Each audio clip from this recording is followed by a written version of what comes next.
Muy buenas noches.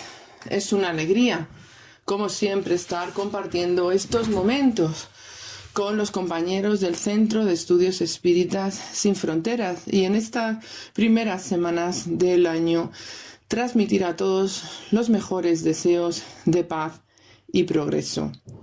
Hoy quiero presentar un pequeño estudio realizado sobre el capítulo 29 del libro de los Mediums, denominado Reuniones y Sociedades Espíritas, cuya amplia comprensión nos atañe a todos los que de una manera o de otra hoy formamos parte en la construcción de la gran familia espírita. Apenas será resaltar algunos puntos. Es un capítulo muy largo y en una hora pues solamente podremos hacer esto para que luego pueda ser ampliado y desarrollado en los estudios particulares de cada uno si así lo desean. En este tiempo que llevamos vivenciando el espiritismo, estudiándolo, hemos visto cómo nos ha mostrado con claridad la realidad del ser que somos, la verdadera vida en su complejidad y con ello la magnífica obra de la creación.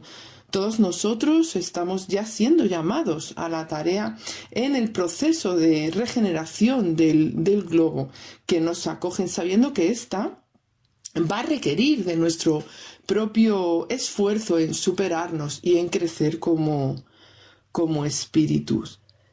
Y sentimos cómo el amor fue acercado hacia nosotros en la solemne figura del ejemplo personificado en la verdad descendida de las más gloriosas alturas de la evolución.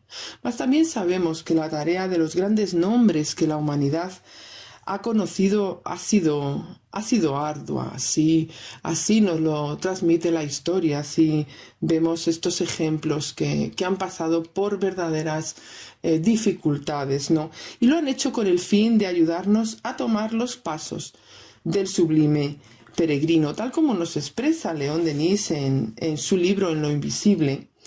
Los hombres de genio son hombres inspirados en el sentido trascendental y fatídico de esta palabra. Ellos son los intermediarios y los mensajeros del pensamiento superior.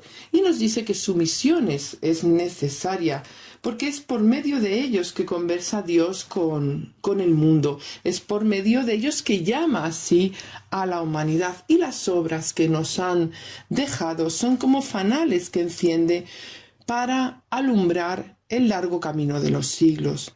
Así fue que Allan Kardec, precisamente asumiendo la responsabilidad de compilar estas verdades del cielo, dejó claro con sus tenaces investigaciones, trabajos y desvelos cómo hacer posible que el mundo se llene de núcleos de luz, representando y transmitiendo con este compromiso que asumió la dicha de aquellos que bebieron de las aguas de la mansedumbre, que lograron la paz interior y ser esperanza para todos nosotros, sin olvidar la constante instrucción, el valor de la razón y la fuerza de la unión.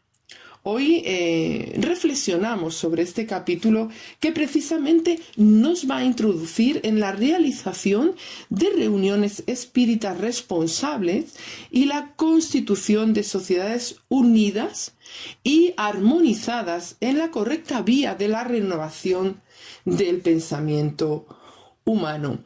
Y comienza destacando en este capítulo las ventajas que presentan las reuniones espíritas, acreditando que las personas que participan de ellas se esclarecen mediante el intercambio pues de ideas, de preguntas y respuestas que se generan, de observaciones, siendo estas todo una riqueza para el crecimiento tanto individual como el crecimiento colectivo, porque cada miembro va a ir aportando experiencias, conocimientos, va a ir representando un importante camino hacia la tolerancia y hacia la aceptación, y facilitando el descubrimiento entre todos de vías integradas de trabajo y de cooperación. Pero estas reuniones ya sabemos, y así nos lo explica Kardec, que requieren una serie de condiciones especiales y no pueden ser comparadas con ningún otro tipo de reunión. Nosotros podemos preguntarnos, yo así me lo pregunté, por qué Kardec coloca este capítulo en los últimos del libro de los medios, y el codificador explica claramente la importancia que adquieren las instrucciones que han precedido al tema, tanto en los capítulos anteriores como en el libro que le precede, el libro de los espíritus, siendo cada reunión, como ya sabemos, un todo colectivo, le incumben las consecuencias naturales de estas enseñanzas que nosotros, los que participamos de estas reuniones, los que están estudiando para hacer parte de ellas, debemos de conocer muy bien, así como aplicar la disciplina y la vigilancia que ellas mismas recomiendan. Es a las mujeres y a los hombres que nos reunimos, a los que nos compete aportar a la revelación espírita lo mejor de cada uno de nosotros, aportar nuestra inteligencia, la razón, nuestro juicio, nuestro saber hacer y el compromiso que asumimos, y además de todo esto, hacerlo con plena convicción de lo que estamos realizando, en lo que estamos participando. Así, el estudio profundo de la codificación y las obras subsidiarias se hace imprescindible en torno a las reuniones espíritas, tanto las reuniones doctrinarias como las reuniones mediúnicas, mostrando coherencia con ello, para ser mensajeros con nuestro propio actuar.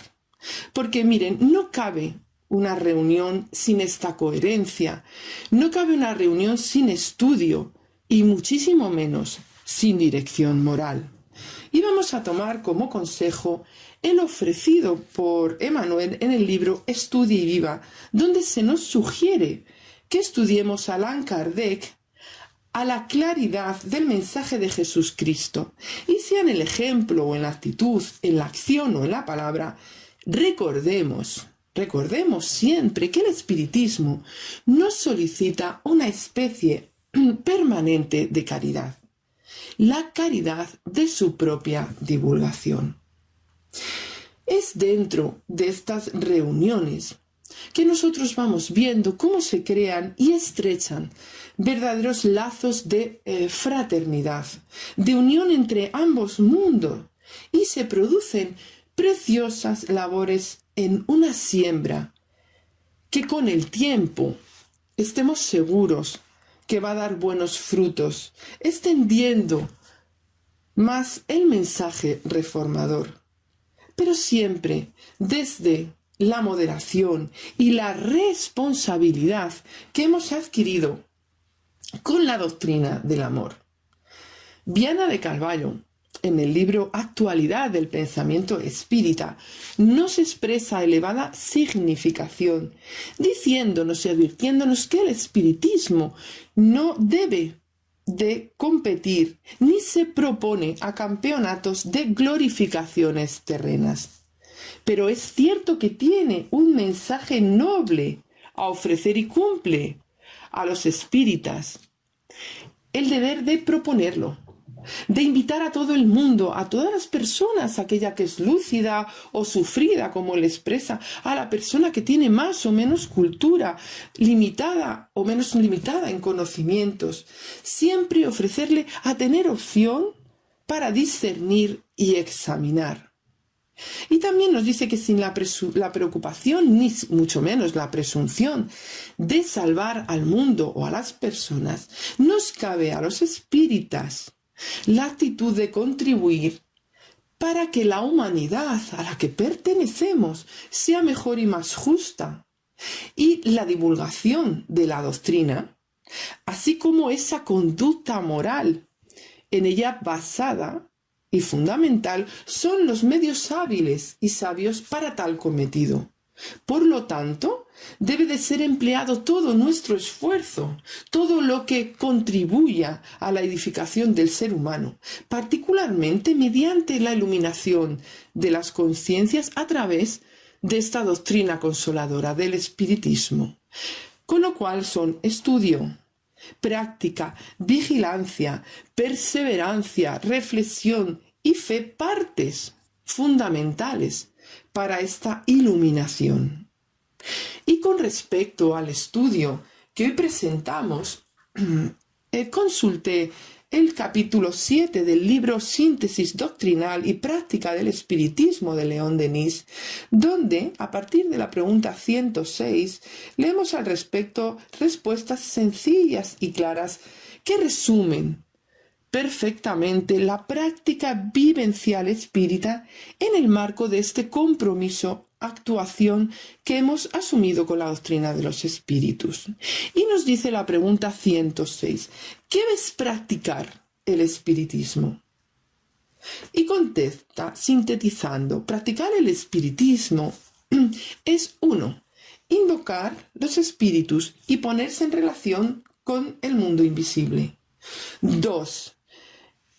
Frecuentar con perseverancia las reuniones espíritas. 3. Desarrollar los dones de la mediunidad que están en germen de cada uno de nosotros. Continuamos en la pregunta 107, que dice, ¿qué significa invocar a los espíritus? Bien, es dirigirles oración y pedirles luz, inspiración, ayuda y protección. Y vamos a la 110, ¿qué es una reunión espiritista?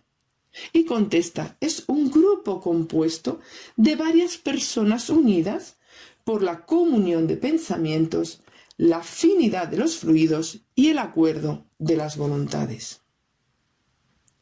Qué interesante, ¿verdad? Esta definición. 128. ¿Cómo cultivar y desarrollar la mediunidad? Pregunta relacionada con el punto 3. Y nos contesta que como todas las facultades del alma, la mediunidad es perfectible. La desarrollamos por el ejercicio, el entrenamiento, la experimentación, para lo cual recomendamos y necesitamos el grupo espírita, aparte de nuestros estudios, intensos estudios. Pero es necesario para esto, nos dice León Denis, dejarse dirigir por los buenos espíritus, pues son ellos quienes preparan y forman a los médiuns como un dueño sabio forma al obrero que debe secundarle y servirle. Explica Kardec que las reuniones espíritas presentan diferentes características según el objetivo con que se realicen. Esto, antes de nada, nos invitaría a meditar sobre dónde tenemos nosotros puesto el foco. Los espíritas de hoy, ¿dónde tenemos el objetivo? Ahora, nosotros. Y recordar siempre que las reuniones espíritas de cualquier naturaleza deben revestirse del carácter de la serenidad. Este es un consejo que también nos ofrece Manuel Filomeno de Mirana en su libro En los bastiones de la obsesión. Serán, según Kardec, reuniones frívolas aquellas que busquen el entretenimiento de los presentes. Estas reuniones se alejan mucho de perseguir un fin serio y bien se nos alerta de aquellos que solo ven el aspecto divertido de las manifestaciones, pues entreteniéndose, por ejemplo, con las bromas de espíritus ligeros, nada más lejos de lo que el espiritismo propone para el desarrollo de las buenas relaciones espirituales. En estos casos no considero, está claro que no hay intención de adecuado aprendizaje, pues no podemos calificar como serio la búsqueda de de las predicciones, de la buena ventura, de posible revelación de secretos. En fin, solo nos queda hacer un llamado al estudio responsable del espiritismo para darnos cuenta que este tipo de prácticas no tendrán cabida ya en la era de la regeneración. Bueno, y se deduce fácilmente que a estas reuniones acudirán espíritus que se van a recrear en la oportunidad que se les da de exhibirse. Y lo mismo podemos decir al respecto de las reuniones en las que se permiten las comunicaciones groseras que vienen, evidentemente, de espíritus inferiores muy, muy apegados a los asuntos materiales y a las sensaciones que desde luego chocan con el decoro, resultando desagradables a cualquier persona respetuosa y educada en los valores ético-morales. Es verdad que se nos explica que todos los espíritus, sin distinción de categorías, como no, nos enseñan algo. Pero somos nosotros los encargados de discernir en cualquier caso lo que es bueno extraer de lo que no lo es y aprovechar siempre las enseñanzas. Y por supuesto, rechazar, si fuera el caso, la continuidad en grupos que se dediquen a estas frivolidades, no dejándonos engañar. Es muy interesante al respecto de esto el estudio del ítem 267 del libro de los medios, que nos esclarece en un total de 26 puntos sobre los medios para reconocer la calidad de los espíritus con quienes nos comunicamos en las reuniones. Por ejemplo, si nos vamos al número 8, nos habla respecto a las predicciones tan anheladas por algunos, diciéndonos que los espíritus frívolos se reconocen por la facilidad con la que predicen el futuro, así como la precisión con la que aluden a hechos materiales que desde luego no nos es dado conocer. Los espíritus buenos sí que es cierto, y así lo hemos vivenciado, pueden hacernos presentir en algunas ocasiones cosas futuras, pero siempre y cuando este conocimiento resulte útil para nuestro aprendizaje, pero nunca darán predicción exacta de fechas. Y nos dice literalmente, con lo cual hay que estar muy atentos, que todo anuncio de un acontecimiento para una época determinada es un indicio de mistificación. La curiosidad malsana no es buena consejera, al igual que no lo serán la precipitación o el querer saber sin esfuerzo quizá aquello que no nos corresponda conocer, incluso que puede ser muy dañino para nosotros conocer si no estamos preparados. En una reunión espírita tenemos que contemplar la unidad, el sentir de todos en una misma dirección y conocer las leyes que rigen las relaciones entre ambos mundos. Según la pregunta 110 que acabamos de leer, León Denis habla de la afinidad de fluidos, y el espiritismo nos enseña que los más leves y secretos movimientos del alma van a repercutir en el envoltorio fluídico. Con esto es imprescindible tener presente que el deber de los miembros que forman parte de las reuniones es unirse por la afinidad simpática de los fluidos, impregnados de buenas intenciones, impregnados de acciones y pensamientos comunes, avanzando en una misma dirección, estudiando todos, compartiendo y vivenciando la doctrina en una continua experiencia reformadora, consiguiendo que el trabajo conjunto sea una compasada melodía al servicio del bien.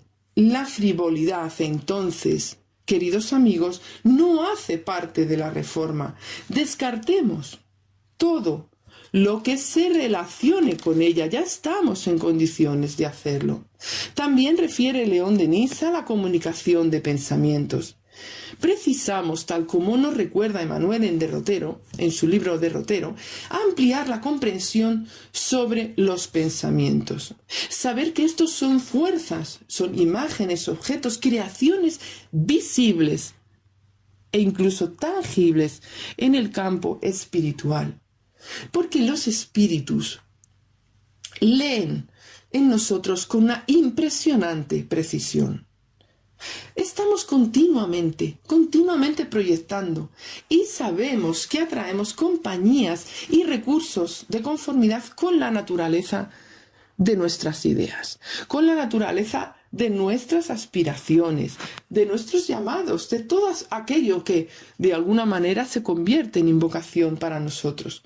Nuestro pensamiento mueve en torno de nosotros fuerzas sutiles y va construyendo paisajes y formas, creando centros magnéticos u ondas con las cuales emitimos nuestra actuación o recibimos la actuación de los otros. Es un intercambio del cual debemos de ser conocedores. Porque se hace primordial meditar sobre las relaciones y compañías espirituales de las que nos rodeamos afines a nuestros pensamientos. Continuamente insisto de esto en nuestras clases. Vigilemos pues estas creaciones, tanto en nuestra vida cotidiana, en nuestra intimidad, como en las relaciones que tenemos dentro de las reuniones a las que asistimos. Podemos engañar a los demás. Incluso podemos engañarnos a nosotros mismos. Adquirimos una gran habilidad en esto. Pero no escaparemos a las leyes naturales que ponen de manifiesto lo que realmente somos como seres que pensamos. Otro aspecto a observar muy importante es la voluntad. En una reunión espírita, el acuerdo de voluntades es fundamental. Recurriendo siempre a nuestra literatura, en el libro Pensamiento y Vida, se nos indica que la voluntad es una gerencia esclarecida y vigilante que gobierna a cada uno de los sectores de la acción mental. Nuestro cerebro es ese generador que produce energía mental de acuerdo con la capacidad de reflejar que le es propia. Pero es en la voluntad donde tenemos el control que orienta dicha energía.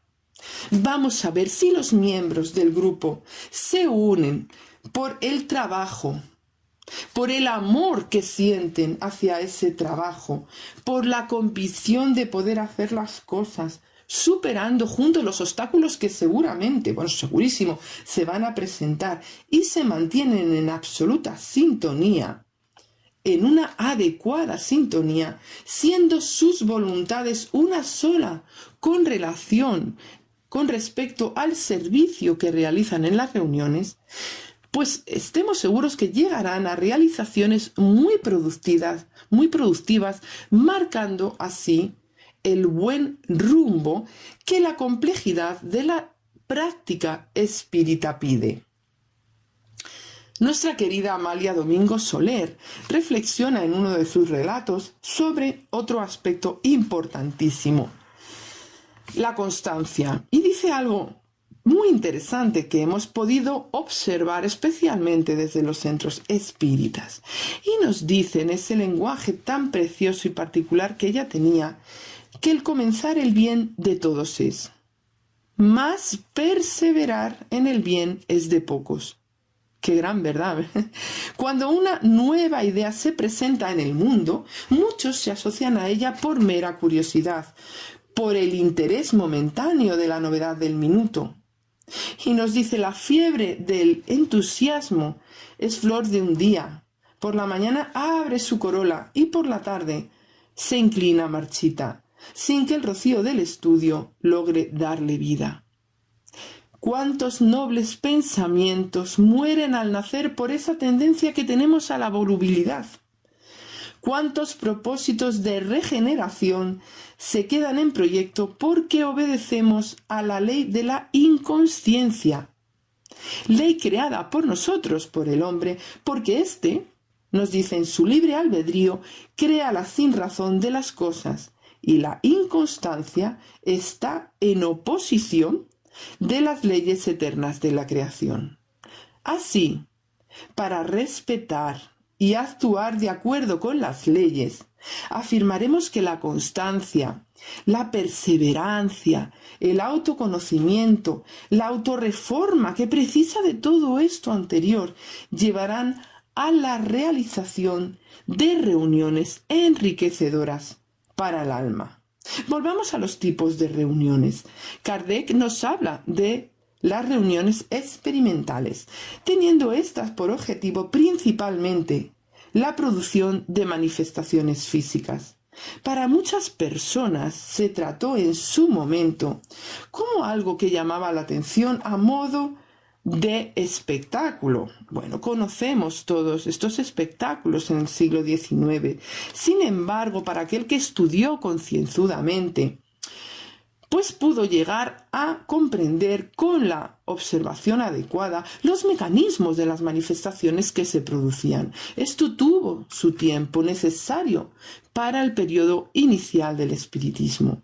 Ya sabemos que por sí solas no pueden estas reuniones esclarecer a una persona en la ciencia espírita cuya dimensión requiere de profundo estudio, necesitando ser dirigidas con método y prudencia. No obstante, sí que es cierto que debemos de reconocer en la práctica de estas reuniones el hecho que condujo al descubrimiento de las leyes que rigen el mundo invisible, así como que se tornó un poderoso medio de convicción. Fue la seriedad de muchos observadores la que permitió en los comienzos descubrir en el fenómeno algo verdaderamente digno de análisis, lo que los llevó, después de un tiempo apropiado y dedicado, a abandonar pues lo que fueron aquellas prácticas, ¿verdad?, de las mesas giratorias, etcétera, y ocuparse de las consecuencias. Y tal como nos dice Kardec, en el capítulo 2 del libro de los medios, en el ítem 60, dice: dejaron el alfabeto por la ciencia. Bueno, aunque ya hemos adelantado bastante, veremos ahora con más amplitud las denominadas por Kardec reuniones instructivas, destacando cómo en ellas se obtiene la verdadera enseñanza y cuya primera condición será, por supuesto, la seriedad, y la seriedad en su más amplio significado. Advirtamos, tal como dice el codificador, que lo sublime, evidentemente, no puede aliarse a lo trivial, ni el bien con el mal, y comprendamos entonces que para obtener buenos resultados hay que dirigirse a los espíritus buenos. ¿Quiénes son los espíritus buenos? Pues necesitamos, como decíamos al principio, un estudio de las enseñanzas que preceden a este capítulo. Necesitamos recordar cómo en la escala espírita los espíritus buenos pertenecen al segundo orden. En ellos hay predominio del espíritu sobre la materia. Estos hermanos espirituales inspiran buenos pensamientos, nos conducen por buenas sendas y nos ayudan a apartarnos de las equivocadas que lógicamente a veces tomamos, porque aún estamos en otra condición diferente. Es con ellos, queridos amigos, con quien debemos establecer estos lazos que serán fruto de una adecuada afinidad y sintonía. Existe, y creo que todos sentimos esto ya, una gran necesidad de cooperación y trabajo en el bien entre las dos realidades, entre la vida espiritual y entre la existencia terrena, para seguir avanzando en la escala de los mundos. Y es mediante estas reuniones de comunicación amorosa en los centros, estas reuniones que gracias a Dios se van produciendo semanalmente en muchos puntos del mundo, de nuestro país, que podremos crear focos de luz para trazar líneas de labor conjunta, aprovechadas por los trabajadores espirituales en servicios de auxilios en la tierra, atendiendo así a los llamados que se nos están haciendo para participar en el proyecto transformador. Ellas estarán realizadas por trabajadores que pasan por procesos necesarios para autoperfeccionamiento. Lógicamente, todos estamos en este proceso, en donde será se conseguirá ir viendo un continuo esfuerzo, una progresión que enriquecerá al grupo y tendrá como consecuencia una fructífera cooperación entre ambos mundos. Necesitamos encender esas preciosas lámparas que hay en cada uno de nosotros. ¿Y por qué no? ¿Por qué no? Cooperar para que otros sean capaces de ver que en ellos hay una luz que ilumina el mundo. Y quisiera de nuevo acercar unas palabras de León Denis en su obra El espiritismo y las fuerzas radiantes, que nos ayudan a reflexionar sobre todo aquello que emitimos, advirtiéndonos que es sobre todo en nosotros mismos donde hay que estudiar la unión íntima de la fuerza y del espíritu. Nos recuerda que cada alma es un centro de fuerza y vida, cuyas radiaciones varían hacia lo infinito, según el valor moral y el estado de evolución del ser. Estas radiaciones crean en torno a nosotros una especie de atmósfera fluídica, hemos estado hablando de ello, cuyo análisis podría dar la medida exacta de nuestro valor psíquico, de nuestra salud del cuerpo y del espíritu. La indicación precisa de nuestra situación respecto a la escala de los seres. En una palabra, podría hacer un retrato perfecto sobre nuestro grado de evolución. Y es por esto por lo que debemos disciplinarnos. Asegurarnos una vibración adecuada, un envoltorio fluídico cada vez más luminoso, elevándonos mediante la oración y la práctica de la caridad. Precisamente, realizar una exhaustiva vigilancia y cuidado de nuestra conducta interior, que procede de ese campo mental que creamos y se irradia en todas las direcciones, produciendo las sintonías compatibles con su equivalencia en otros campos y áreas vibratorias que van a propiciar estas vinculaciones por afinidad.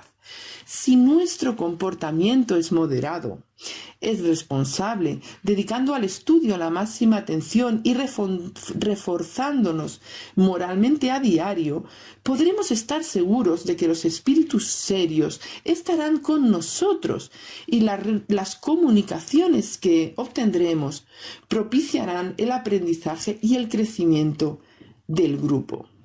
Por ello podemos remarcar algunos puntos fundamentales de estas reuniones.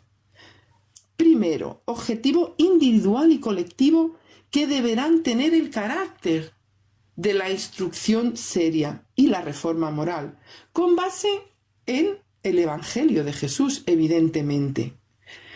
Una vigilancia constante analizando las comunicaciones, fortaleciendo la confianza en aquellos con más conocimiento y estando abiertos los medios a cualquier tipo de análisis.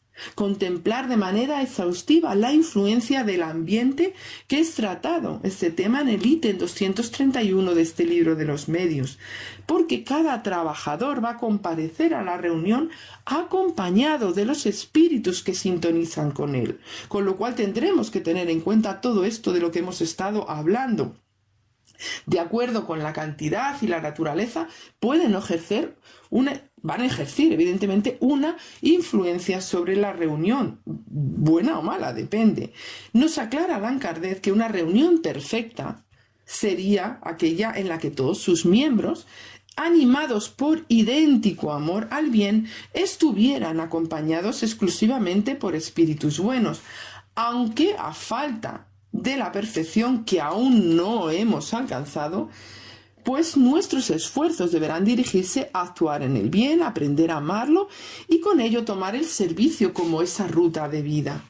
Necesitamos, como hemos dicho, la comunión de pensamientos y voluntades que derivarán en reuniones donde prevalezca el recogimiento, en reuniones homogéneas y capaces de conseguir que los trabajadores se sientan en armonía. A este respecto, Kardec recomienda grupos pequeños de pocas personas. No obstante, Esto siempre dependerá del trabajo íntimo de cada uno en favor de la unión como grupo. León Denis también explica que por regla general los grupos menos numerosos son los más unidos. Él creía que sería bueno no ser menos de 3 ni más de 12.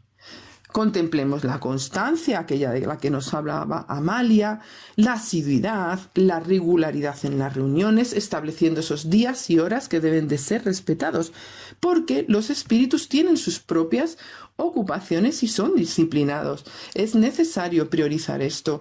Los trabajadores se deben respeto entre ellos mismos, hacia el mismo centro espírita y hacia los colaboradores espirituales que deben también atender sus cometidos. Las reuniones, como vemos en los libros de Andeluiz, en la obra de Andeluiz, se explica ampliamente cómo son preparadas con antelación desde el plano espiritual. Necesitamos también conocer el vocabulario espírita y comprender el valor de la instrucción que se reciba mediante la evocación responsable. También hace Kardec una apreciación a los grupos que no cuentan con medios. Esto ocurre generalmente cuando se están iniciando. Si el centro, desde luego, quiere desarrollarse, deberá igualmente dedicarse a las reuniones de estudio, ampliando pues, sus labores en campos de acción sobre los que puede trabajar y de los cuales obtendrá verdaderas enseñanzas y nobles actuaciones. Y fíjense bien que todo esto que hemos estado hablando, que hemos estado exponiendo, hace también parte en lo concerniente a las sociedades espíritas. Sociedades que pretendemos sean ejemplo de unión. Pero no podemos mirar hacia otro lado. Necesitamos estar atentos a nuestras propias acciones como miembros integrantes de estos grupos. Y durante el estudio recogí un párrafo de este capítulo que analizamos. A mí, desde luego, me llamó mucho la atención y necesitamos tener en cuenta en la actualidad pese al paso del tiempo. Y nos dice que el espiritismo, el párrafo dice que acaba de nacer, es todavía considerado de maneras muy diversas, así como muy poco comprendido en su esencia por un gran número de adeptos. Por esa razón, aún no se ha logrado establecer un vínculo poderoso entre los miembros de los que podríamos denominar una asociación espírita. Este vínculo solo puede existir entre aquellos que perciben el objetivo moral del espiritismo, que lo comprenden y lo aplican a sí mismos. Yo pido por favor que ustedes, si tienen la oportunidad, relean este párrafo, el ítem entero, es el 334, y mediten sobre él tranquilamente en sus casas, incluso que sea motivo de diálogo y de estudio en los centros. Y lo digo porque hay un gran interés desde los ámbitos menos esclarecidos por evitar este vínculo. Y hay una razón poderosa para ello, y es fácil de deducir, y así nos lo expresa Kardec. Una sociedad que logre que sus sentimientos elevados prevalezcan, donde se valore al máximo el aprendizaje y las enseñanzas de los espíritus, donde la unión y la seriedad prevalezcan, sería una sociedad indisoluble. Y esto, amigos, representaría un fuerte cimiento en la construcción espírita. Es hacia esto, hacia lo que tenemos que caminar, hacia crear estas sociedades indisolubles con estas pautas morales de actuación, con este esfuerzo, con esta constancia, con esta continuidad. De la misma manera que en las reuniones también deduciremos que será más viable lograr la homogeneidad en grupos pequeños. Así nos aconsejan la multiplicación de pequeños núcleos en vez de la constitución de grandes aglomeraciones. Hoy en día estamos viendo con satisfacción cómo se están uniendo los centros en las diferentes regiones, cómo comparten experiencias, participamos con gran alegría de charlas, de jornadas. en estas regiones, todos ellos permaneciendo unidos en los hogares espíritas y forjando entre ellos labores conjuntas. Federaciones nacionales como la nuestra, como la Federación Espírita Española, que se esfuerzan en la unificación siguiendo los consejos del codificador que dejó bien claros bajo la orientación de los espíritus superiores. Es por eso que existe, por parte de hermanos muy confundidos, pero no por ello incapaces, atentos a esto, un tremendo interés en sembrar la discordia, la confusión, en dividir y en equivocar. Por favor, mucha atención a todo esto. Los personalismos no son amigos de la unión. El ruido es enemigo del silencio. La vanidad no permite un verdadero recogimiento. El egoísmo jamás pronunciará un nosotros, y el orgullo nunca sabrá lo que es la lealtad. Y si queremos permanecer en la ignorancia, pensaremos que todos estos males no serán capaces de introducirse en los centros. Pero si queremos ver la realidad, aguzaremos la observación y la vigilancia.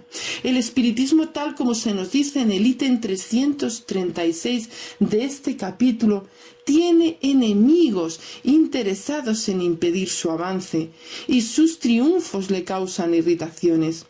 Pero fíjense bien, porque la advertencia es clara y nos dice que los más peligrosos no son aquellos que lo atacan directamente, no, sino los que actúan en la sombra, los que con una mano lo alientan y con la otra lo atacan. Sepamos, pues, queridos hermanos, identificar las señales inequívocas que emiten el corazón sensible, el comportamiento sensato, la actitud reflexiva y la vivencia coherente.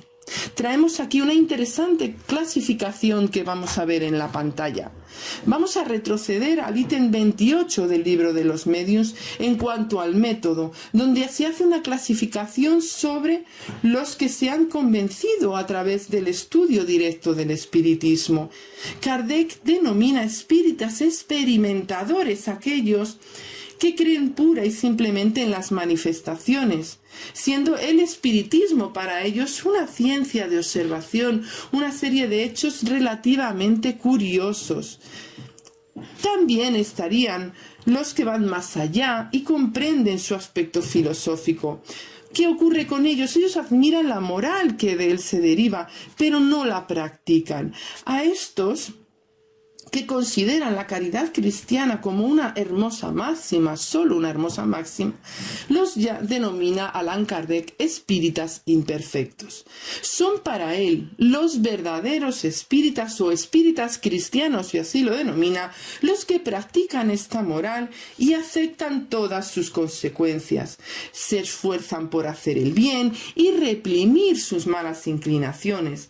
Se rigen por la caridad, que se ha convertido porque han comprendido su verdadero significado en su norma de vida.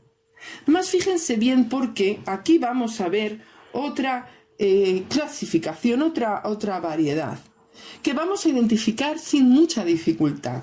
Habla de los espíritas exaltados, destacándose en ellos lógicamente la exageración, porque suscita en ellos el espiritismo una confianza ciega en los fenómenos que se van produciendo desde el mundo invisible, que los lleva a afectar con mucha facilidad y sin control pues aquello que desde luego un examen crítico, un análisis descartarían. Son blanco estos fácil para los espíritus impostores y muy perjudiciales para el conjunto.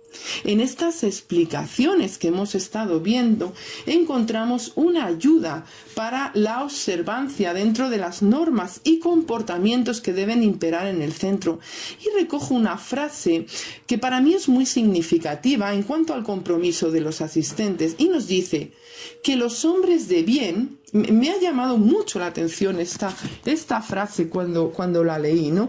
Los hombres de bien siempre se comprometen en la medida de lo necesario, mientras que los malintencionados lo hacen en exceso. Yo dejo esto para su reflexión, ¿no? Es importante observar esto. Desde luego no podemos olvidar que existe la realidad administrativa en los centros. Siempre que una sociedad desee estar bien constituida, precisará de una completa organización. Y ejemplo, Allan Kardec ofrece el reglamento de la Sociedad Parisiense de Estudios Espíritas. Esta sociedad está considerada como el primer centro espírita y es sumamente interesante de leer y tomar de ella puntos de referencia. Lo vamos a ver en un capítulo siguiente que ofrece el libro de los medios. Y tener siempre en cuenta que todo se basa en dos pirales muy claros, para mí desde luego muy claros, Jesús y Kardec.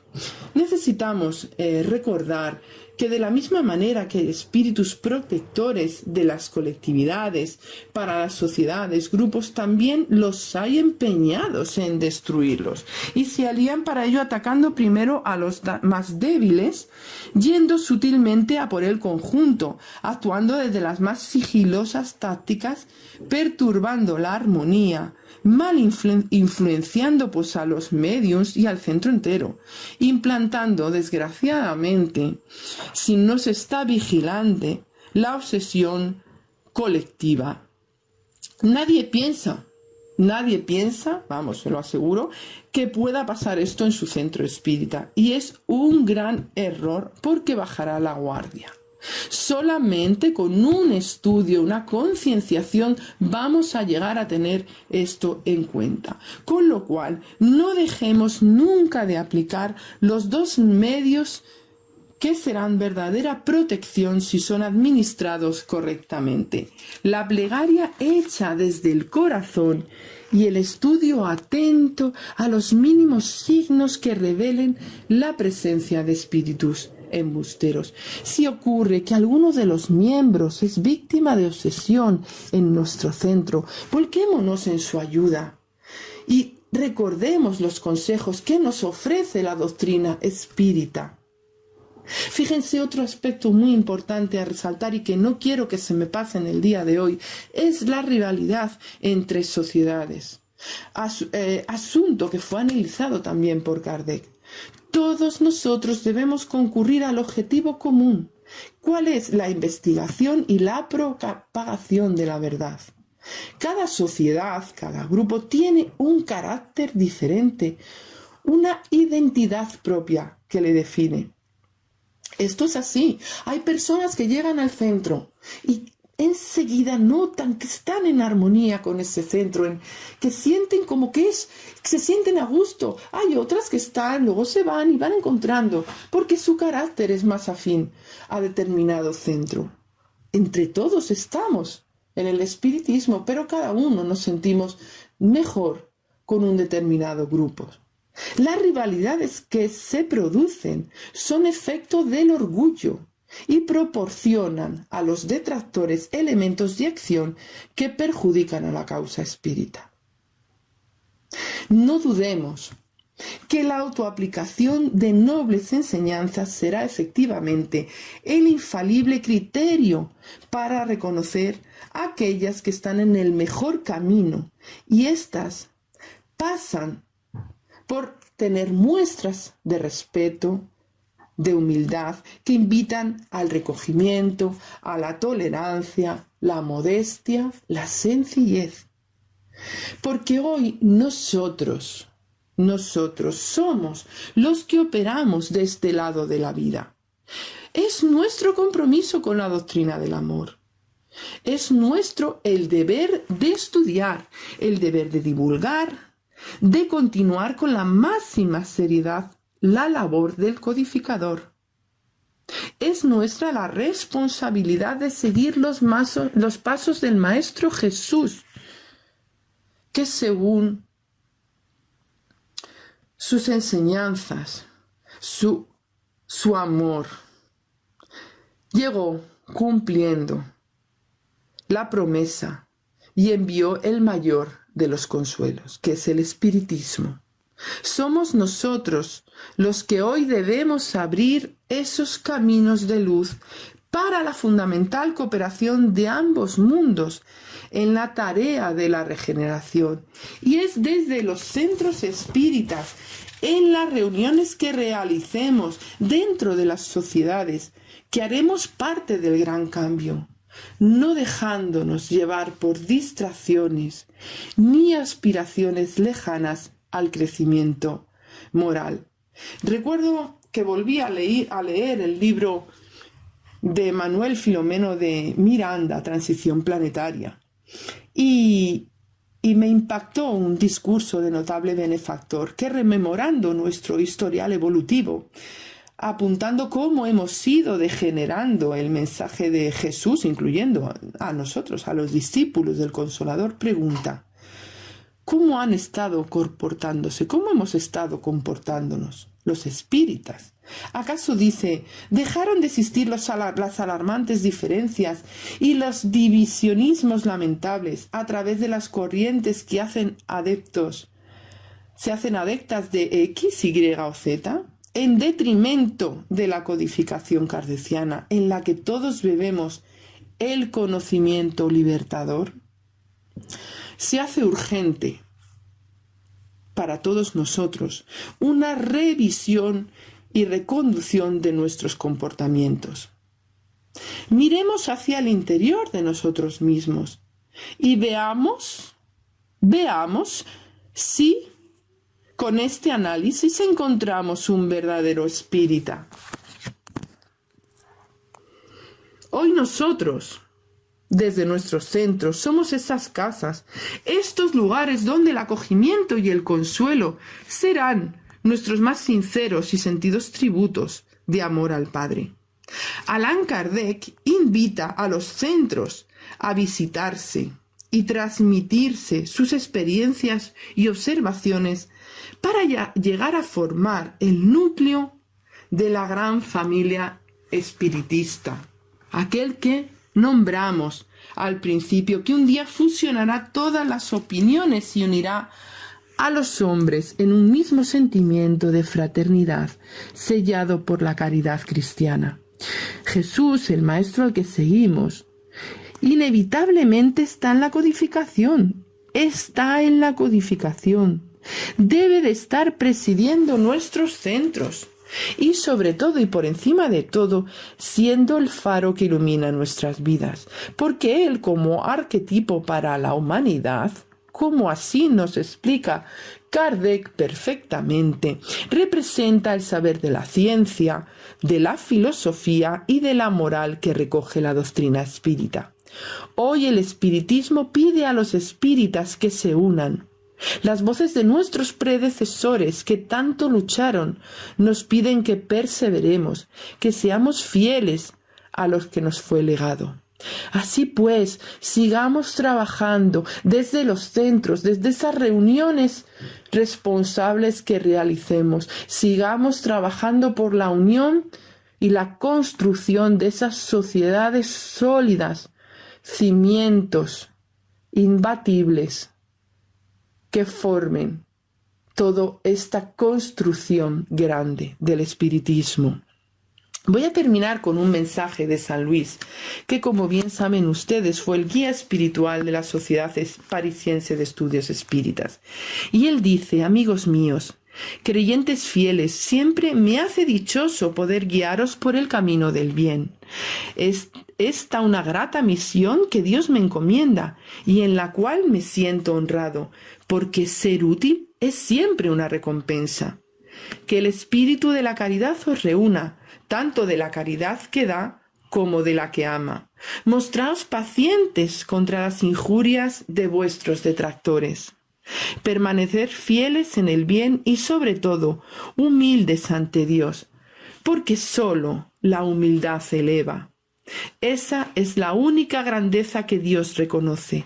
Sólo entonces los espíritus buenos os asistirán.